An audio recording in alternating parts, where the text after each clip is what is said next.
थोड़ी देर के लिए नारे मत लगाओ, ये पाकिस्तान की बका का मसला है। नहीं सुनी गई बात। और हमारे अराकीन ने वहां जाके ठोड़ियां पकड़ी कि यार थोड़ी देर तो बैठ जाओ, नारे हमेशा लगा लेते हो। कहा नहीं, क्या करो, यह करो, वो करो। तो भाई वो भी तो यही कैनाल का मसला था। अब आप कहते हो नहीं पहले हमने तो उसी दिन जमा कराई। 40 लोगों ने हुकूमत और अपोजिशन से उस पर बहस की, आपने नारे लगाए, बायकाट किया। अब कहते हो नहीं पहले हम। आपका तो पीछे से पहला नंबर है, आगे से नहीं। अब जनाब आ जाएं, आगे चले। उस दिन बात हुई जिसका मैं जवाब देना चाहता था। आज जवाब इसलिए दे पा रहा हूं क्योंकि उसके बाद से हाउस ही नहीं चला, कोरम पॉइंट आउट होते रहे। सर एक चीज और भी है, हमारे दोस्त तारीख में थोड़ा सा पीछे भी देख लेना तो एक कैनाल जलालपुर की 2018 की गवर्नमेंट ने भी अप्रूव की थी और उसका संगे बुनियाद वजीर आजम रखने जा रहे थे। वो भी इंडस का पानी था, हम उसकी भी मुखालफत करते थे। हम आज भी हर कनाल की मुखालफत करेंगे। और मुझे बड़ा अफसोस हुआ कि सर ये जो वजीर आजम के बाद सबसे अहम कुर्सी होती है, इस कुर्सी के कुछ सर अपने भी फराइज होते हैं, कुछ उसकी इज्जत रखनी होती है। बेदरेक वहां पर बैठ के झूठ नहीं बोलना चाहिए। इन्होंने कागज लहराया कि जी ये देखिए फलां ने इस मंसूबे की मंजूरी दी है। अभी इनको इतना अकल नहीं, इतनी समझ नहीं, इतना इल्म नहीं कि वो मंजूरी का फोरम ही नहीं, और उनके जो ख्यालात थे, जो उनका तासुरात थे, जो उनका फैसला था, वो उन्होंने आपके सामने मुश्तरका इजलास में सबके सामने बयान कर दिया कि जो कि बिल्कुल ये था कि नो नेवर। लेकिन चूंकि सियासी पॉइंट स्कोरिंग करनी है, और उस दिन कहा गया कि जनाब एक गैर आईनी तरीके से 9 तारीख को एक हुकूमत को खत्म किया गया। मुझे आप ये आइन कॉन्स्टिट्यूशन आपके पास पढ़ाए, मुझे आप नो कॉन्फिडेंस पढ़ के सुना दें, अभी सबको पता चल जाएगा कि that was the only constitutional no confidence only. तो फलस्तीन पे तो मैंने बात की तो आपने उसके हक में तकरीरें की हैं, इसीलिए तो उठ के चले गए थे आप। अभी आ रहा हूं फलस्तीन पे, अभी दोबारा आता हूं फलस्तीन पे, थोड़ा हौसला रखो जनाब। इन्होंने ये कहा नो क्रॉस टॉक, अब चेयर को एड्रेस करें प्लीज।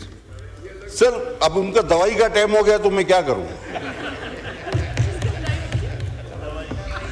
सर बात यह है कि जिस दिन सलामती काउंसिल की मीटिंग हो रही थी तो राय फरार इख्तियार की गई। अब उसकी असल वजह क्या थी मैं उसमें भी आता हूं। लोगों ने कहा जी इसको नहीं बुलाया, उसको नहीं बुलाया, इसको नहीं बुलाया। ये बात नहीं थी। बात असल में ये थी कि जिस तरह की तकारीर वहां से होती हैं तो वो तो यहां खुद आके बैठे हुए थे, तो उसके सामने कौन बात करेगा। उसके सामने हिम्मत ही नहीं थी बात करने की।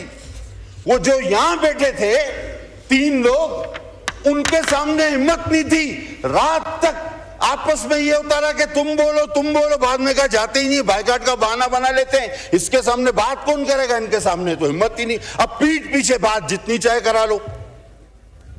वो मौजूद थे तो आप बात करते ना कि जी ये डी चौक पे भी नहीं आने देते, ये रात को उठा लेते हैं, ये डालों में ले जाते हैं। वो मौजूद थे, हिम्मत नहीं थी ना। मान लो हिम्मत नहीं थी। और कहा जी कि बाजवा के जरिए आपने जो है वो एक करारदाद, यार आपने तो हाजिरी भी कर्नल के जरिए लगवाई है सहवान में, ना कर सकता है कोई कसम खाएगा मेरा भाई, कोई दुरूद पड़ेगा कि बात गलत है? यहां तो हाजिरी भी कर्नल के जरिए, कोरम भी कर्नल के जरिए, बजट भी कर्नल के जरिए, इस पे भी तो दुरूद पड़े, कसम खाए ना आप। और फिर कहा गया अचकजई साहब के लिए और अख्तर मेंगल के लिए कि जी देखिए इनके साथ बड़ा जुल्म। तो क्या पीडीएम का हिस्सा नहीं थे अचकजई साहब और मेंगल साहब? क्या उस नो कॉन्फिडेंस का हिस्सा नहीं थे अचकजई साहब और मेंगल साहब?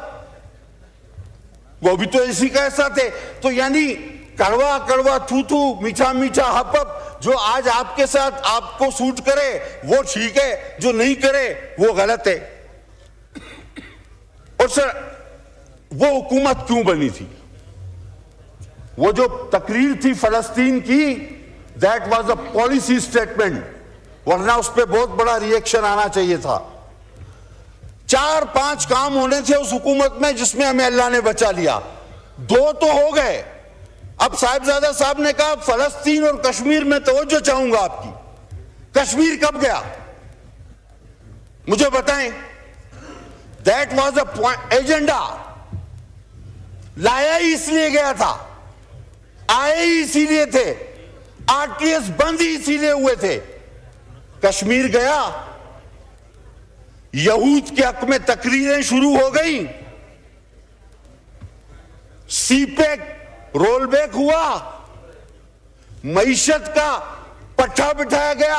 खुद आपका वजीर खजाना कहता है हमने कहा कि जी आपने 60-70 सालों में जितना पाकिस्तान ने कर्जा नहीं लिया था आपने 4 साल में ले लिया। कहता है नहीं उतना 100% नहीं लिया, उसका 76% लिया है। खुद एतराफ करता है। अजीब आदमी है। हम कहते हैं तुमने 100 बंदे मारे, कहता नहीं मैं बेगुनाह हूं, मैंने तो 76 मारे हैं। तो यही वाली मिसाल हो गई। आप हुकूमतें जर्नलों के जरिए चलाते रहे। फैज साहब आज किधर है बेचारा? पता नहीं वो आपकी वजह से बंद है या तुम लोग उसकी वजह से बंद हो, वो खुद परेशान है। और जो मुक्का आप ही के एक दोस्त ने कहा था, लड़ाई के बाद याद है ना साहब, तो अपने ही मुंह पे मार लेना चाहिए। ये सलामती काउंसिल में आके बात करनी चाहिए थी आपको सारी बात। और जब इसराइल के हक में तकरीरें हुई, इंडिया हमसे चला गया, और ये कब हुआ याद करो। आज आप बात कर रहे हो सीपेक रोलबैक हुआ। अब खुदा ने हमें बचाना था कि हम बैंक करप्ट होते आपके इन कर्जों की वजह से, और अल्लाह ना करता कि हमारा एटमी ताकत भी हमसे सरेंडर हो जाती। ये आपका एजेंडा था जिसके बीच में हम हायल हुए। हमने अपना पॉलिटिकल गेन जो था वो वेस्ट किया।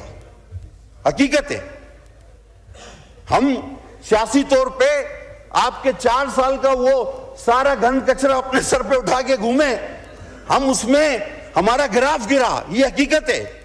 लेकिन हम ना करते तो आप इंडिया दे चुके थे, इसराइल के हक में तकरीरें आप कर चुके थे, सीपेक आप रोल बैक कर चुके थे, बाकी रह गया था एटम बम और एक आध एजेंडा आपका और टाइम फिश, वो हम नहीं होने देते। इसी की हमने कीमत अदा की। तो जनाब आखिर में देखिए वफादारियां जो होती है ना, आप कहते हैं ओआईसी महातिर मोहम्मद ने बुलाई थी। यार इतना जल्दी भूल गए? इन्हीं वजीर आजम ने मलेशिया में ओआईसी रखवाई थी, एंड टाइम पे उधर मलेशिया में रखवा के खुद नहीं गया, भाग गया, बोला मैं नहीं आ रहा, यू टर्न। अब आप महातीर की बात की ना आपने, मैं आपको भी तारीख दिखा देता हूं। यही वजीर आजम ने कहा था कि ओआईसी वहां रखते हैं इस्लामी, वो भुट्टो था, भुट्टो। ओआईसी बुलानी है तो फिर भुट्टो चाहिए, और ओआईसी के बाद फांसी भी लगती है उसके लिए, फिर भुट्टो चाहिए। ये लोटो लुटेरों से काम नहीं चलेगा।